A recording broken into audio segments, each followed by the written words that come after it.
தேனி மாவட்டம் ஆண்டிப்பட்டி அருகே வைகை அணையிலிருந்து பாசனத்திற்கு வினாடிக்கு 1100 கன அடி வரை திறக்கப்பட்ட தண்ணீரின் அளவு வினாடிக்கு 2000 கன அடியாக அதிகரிக்கப்பட்டுள்ளது. இதனால் பாசன கால்வாய் நிரம்பியதால் பொதுமக்கள் அதில் இறங்க வேண்டாம் என நீர்வளத்துறையினர் எச்சரிக்கை விடுத்துள்ளனர்.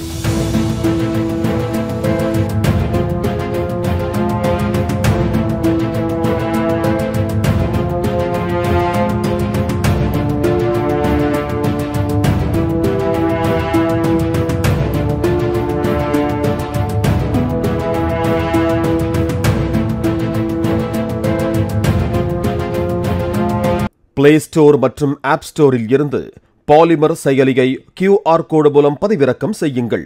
செய்திகளை உடனுக்குடன் பெறுங்கள்.